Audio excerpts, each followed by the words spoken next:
ആയൂർ മാർത്തോമ കോളേജിലെ രണ്ടാം വർഷ ബികോം വിദ്യാർത്ഥിയാണ് നമ്മിൽ നിന്ന് വേർപെട്ടുപോയ ധീരജ് ആർ നായർ.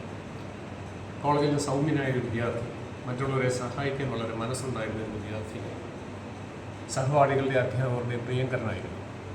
വളരെ നിർഭാഗ്യകരമായ ആക്സിഡൻറ്റിൽ കൂടി അദ്ദേഹം നമ്മിൽ നിന്ന് വേർപെട്ടുപോയി. എങ്കിൽ പോലും ആ കുടുംബം അദ്ദേഹത്തിൻ്റെ അവയവങ്ങൾ ദാനം ചെയ്യുവാൻ തീരുമാനിക്കുകയും ആ തീരുമാനത്തിൽ കൂടെ വളരെ പേർ പൊതുജീവിതത്തിലേക്ക് കടന്നു വരികയും ചെയ്യും. ധീരജ് മറ്റുള്ളവരെ എപ്പോഴും സഹായിക്കാൻ സന്നദ്ധനായ ഒരു വ്യക്തി തന്നെയായിരിക്കും.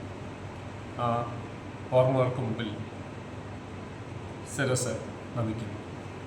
എല്ലാ ആദരാഞ്ജലികളും കോളേജിന് വേണ്ടി അർപ്പിക്കുകയും ചെയ്യും.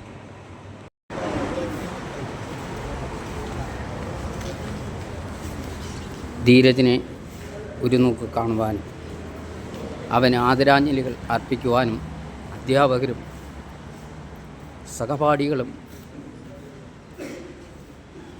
ഒത്തുചേർന്ന് നിൽക്കുന്നതിൻ്റെ ദൃശ്യമാണ് മുദ്രയിലൂടെ പ്രേക്ഷകർ കാണുന്നത്. അവനെ അവൻ്റെ സഹപാഠികളും അധ്യാപകരും ഓർക്കുന്നു. അവരുടെ പ്രതികരണങ്ങളിലേക്ക് പ്രേക്ഷകരെ മുദ്ര കൂട്ടിക്കൊണ്ടുപോകും. ആയൂർ മാർത്തോമ കോളേജിലെ രണ്ടാം വർഷ ബികോം വിദ്യാർത്ഥിയാണ് നമ്മിൽ നിന്ന് വേർപെട്ടുപോയ ധീരജ് ആർ നായർ. കോളേജിലെ സൗമ്യനായ ഒരു വിദ്യാർത്ഥി, മറ്റുള്ളവരെ സഹായിക്കാൻ വളരെ മനസ്സുണ്ടായിരുന്ന ഒരു വിദ്യാർത്ഥി, സഹപാഠികളുടെ അധ്യാപകരുടെ പ്രിയങ്കരനായിരുന്നു. വളരെ നിർഭാഗ്യകരമായ ആക്സിഡൻറ്റിൽ കൂടി അദ്ദേഹം നമ്മിൽ നിന്ന് വേർപെട്ടുപോയി. എങ്കിൽ പോലും ആ കുടുംബം അദ്ദേഹത്തിൻ്റെ അവയവങ്ങൾ ദാനം ചെയ്യുവാൻ തീരുമാനിക്കുകയും ആ തീരുമാനത്തിൽ കൂടെ വളരെ പേർ പൊതുജീവിതത്തിലേക്ക് കടന്നു വരികയും ചെയ്യും. ധീരജ് മറ്റുള്ളവരെ എപ്പോഴും സഹായിക്കാൻ സന്നദ്ധനായ ഒരു വ്യക്തി തന്നെയായിരിക്കും.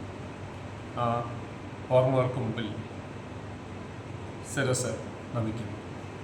എല്ലാ ആദരാഞ്ജലികളും കോളേജിന് വേണ്ടി അർപ്പിക്കുകയും ചെയ്യും. ധീരജിനെ പറ്റി പറയുകയാണെങ്കിൽ രണ്ടാം വർഷ ബികോം വിദ്യാർത്ഥിയാണ്. അവൻ്റെ ക്ലാസ് ടീച്ചറാണ് ഞാൻ. ഇപ്പം അവനെ ഈ സമയത്ത് സ്മരിക്കുമ്പോൾ ഓർക്കുന്നത് എന്നും ഒരു പുഞ്ചിരിയോടെ കോളേജിലേക്ക് കടന്നു വരും. നർമ്മത്തിൽ കലർന്ന രീതിയിൽ സംസാരിക്കും. ഇപ്പോൾ അവൻ്റെ ജീവിത നിയോഗം പൂർത്തീകരിച്ച് 6 പേർക്ക് അവൻ്റെ ജീവനിലൂടെ പുതുജീവൻ നൽകി അവൻ യാത്രയാവുമ്പോൾ ആ ഒരു തീരുമാനമെടുത്ത വീട്ടുകാരെ ആദരിക്കാതെ വേറെ നിവൃത്തിയില്ല.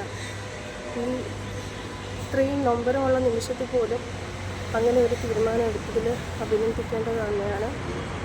ഇപ്പോൾ എന്തോ അവൻ്റെ ഇതായിരിക്കാം അവൻ്റെ ജീവിതത്തിൻ്റെ പൂർത്തീകരണം, അതായിരുന്നിരിക്കാം. അപ്പോൾ